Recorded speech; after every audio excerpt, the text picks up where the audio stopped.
Bismillahirrahmanirrahim. Değerli basın mensupları ve aziz milletimiz, partimizin gündeme dair görüşlerini paylaşmak üzere karşınızdayım. Gazze'ye insani yardım ulaştırmak için yola çıkan Sumut filosunda, aralarında Türkiye vatandaşlarının da bulunduğu yüzlerce aktivistin Siyonist terör rejimi tarafından zorla alıkonulması, insanlık vicdanına vurulmuş yeni bir darbedir. Hukuksuz ablukayı kırmak ve iktidarları harekete geçirmek için yola çıkan sivil insanların uluslararası sularda alıkonulması tüm insanlığa karşı işlenmiş bir suçtur.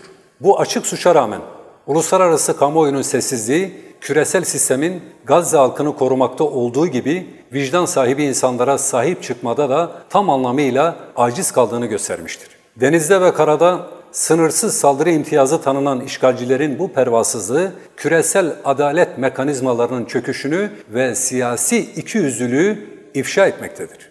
Sumut filosuna yönelik saldırının yankıları sürerken işgal rejimi, terör şebekesi, özgürlük filosuna yönelik yeni bir saldırıyla pervasızlığını ve uluslararası hukuku hiçe sayan tavrını bir kez daha gözler önüne sermiştir. Gazze'ye yardım ulaştırmak isteyen bu sivil inisiyatifin önü yine uluslararası sularda kesilmiş, aralarında milletvekillerinin de bulunduğu aktivistler tehdit edilmiş, alıkonulmuş, gemileri gasp edilmiştir. Bu saldırı yalnızca aktivistlere değil, tüm insanlığa, vicdana ve dayanışmaya yöneltilmiş bir tehdittir. Sumut ve özgürlük filoları Gazze'deki ablukanın sadece fiziki değil, psikolojik olarak da kırıldığını ilan etmiştir. Bu filolarda yer alan cesur insanların duruşu tüm dünyaya adaletin, vicdanın ve insanlığın henüz ölmediğini göstermektedir. Bu çerçevede uluslararası kamuoyu terör rejiminin hukuk tanımaz saldırganlığına karşı net bir tutum almalı, kaçırılan tüm aktivistler derhal serbest bırakılmalı, Türkiye'de dahil bütün ülkeler alıkonulan vatandaşlarını koruma kararlılığını güçlü bir şekilde göstermelidir.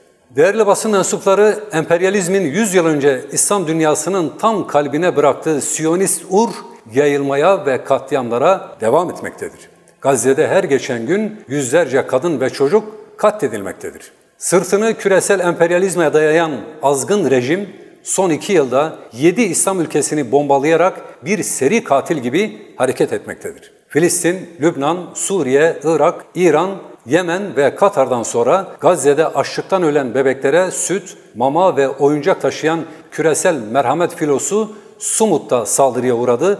Ardından özgürlük filosu da yine benzer bir saldırıya uğradı. Gemilerde bulunan ve kalbi insanlık için atan yüzlerce vicdanlı yürek Siyonistler tarafından alıkonuldu. Sumut ve özgürlük filosundaki vicdanlı insanlara ve Türkiye vatandaşlarına yönelik bu barbarlığa mütekabiliyet ilkesi gereğince net ve kararlı bir cevap verilmelidir. İstanbul ve Ankara Cumhuriyet Başsavcılıklarının başlattığı soruşturmalar kıymetlidir ancak yeterli değildir. Ülkemizde yaşayan, ekmeğimizi yiyen, suyumuzu içen ama Siyonizme hizmet eden soykırım suçuna iştirak eden çifte vatandaşlar da mutlaka yargılanmalıdır. Siyonist rejim Gazze'ye insani yardım götürmeye çalışan ve aralarında Türkiye vatandaşlarının da bulunduğu insanlık vicdanının sesi olan kahramanlara terörist muamelesinde bulunurken bizim soykırımcı rejim saflarında terörist faaliyetlerde bulunan ve bu faaliyetlerini canlı yayınlarda itiraf eden bu soykırımcı katilleri hala yargılayamıyor olmamız kabul edilemez. Siyonist rejim saflarında yer alan ve insanlığa karşı suç işleyen çifte vatandaşların yargılanıp vatandaşlıktan çıkarılması için verdiğimiz kanun teklifi bir an önce Meclis Genel Kurulu'nda görüşülerek yasalaştırılmalıdır. Teklifimizin doğrudan Genel Kurul gündemine alınmasına yönelik önergemiz 8 partinin desteğiyle kabul edilmiş olmasına rağmen kanun teklifimizin görüşülmesi sürekli ertelenmektedir. Kanun teklifimiz Siyonist yayılmacılığa karşı ülkemizi ve halkımızı koruma hassasiyeti taşımaktadır. Sıra bize gelmeden içimizdeki zehirli otları ayıklamalıyız.